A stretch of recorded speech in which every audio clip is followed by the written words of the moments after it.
Good morning. তো আমি আজকে চলে আসলাম আর একটি নতুন রেসিপি নিয়ে তোমাদের সঙ্গে সকালের জলখাবার। তো দেখো আজকে সকালে আমি ঝটপট করেছিলাম। এটা হচ্ছে চিতই পিঠা। অনেকে অনেক নাম বলে, কিন্তু আমরা চিতই পিঠা বলি। তো এখানে আমি চালের গুঁড়ি নিয়েছি, তার মধ্যে লবণ দিয়ে দিলাম। এটাকে জল দিয়ে ভালো করে গুলিয়ে নেব। এটা ঝটপট করার জন্য এটা আমি আজকে মিক্সিতে করে দেখাবো খুব তাড়াতাড়ি। আর যদি তোমরা সময় থাকে হাতে, গরম জল করে এটাতে ভালো করে ময়াম দিয়ে গরম জল দিয়ে ভালো করে মালিশ করে যেটা করলে না খুব সুন্দর হয়, আরও খুব ভালো হয়। তো আমি খুব তাড়াতাড়ি করে করব, হাতে সময় নেই, ঘুম থেকে উঠতে দেরি হয়ে গেছে, সেই জন্য এটা আমি মিক্সিতেই করব। আর আমি সবসময় মিক্সিতেই করি, আমার সবসময় তাড়াই থাকে।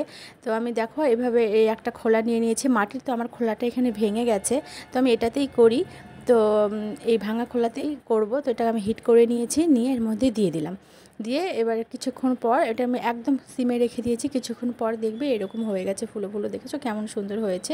এটা যত করবে, মনে করো 2টো করবে, 3টে করবে, যতটা পর করবে না পরেরগুলো আরও খুব সুন্দর হয়। দেখো কেমন সুন্দর হয়েছে। এবার নলেন গুড় দিয়ে খেতে হবে। এটা একদম শীতের আমেজ, মনে হচ্ছে না শীত শীত চলে এসেছে। তো আজকে জলখাবার আমার এটাই ছিল। Bye bye.